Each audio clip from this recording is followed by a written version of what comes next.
નમસ્કાર, શો ટાઈમમાં આપનું સ્વાગત છે। ભાવનગરમાં પત્ની અને 2 સંતાનોની હત્યા કરનાર વન વિભાગના અધિકારી શૈલેષ ખાંભલાના નાર્કો ટેસ્ટ અને બ્રેઇન મેપિંગ ટેસ્ટ કરાવવા માટે તેને કોર્ટમાં રજૂ કરવામાં આવ્યો હતો। જોકે ટેસ્ટ કરાવવાની શૈલેષ ખાંભલાએ ના કહેતા કોર્ટે મંજૂરી આપી ન હતી। પોલીસ તેને ટોર્ચર કરતી હોવાની રજૂઆત પણ શૈલેષ ખાંભલાએ કોર્ટમાં કરી હતી। જોકે પોલીસે આ વાતને નકારી કાઢી હતી।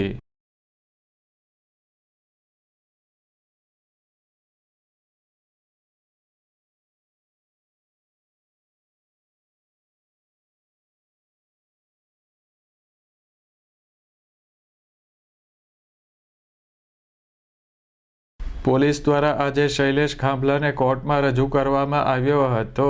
નાર્કો ટેસ્ટ અને બ્રેઇન મેપિંગ ટેસ્ટ માટે શૈલેષ ખાંભલાએ અસહમતિ દર્શાવતા કોર્ટે ટેસ્ટ માટેની મંજૂરી આપી ન હતી। પોલીસ તંત્ર દ્વારા ગુનાની કબૂલાત કરાવવા માટે શારીરિક ત્રાસ આપવામાં આવ્યો હોવાની રજૂઆત પણ તેણે કોર્ટ સમક્ષ કરી હતી।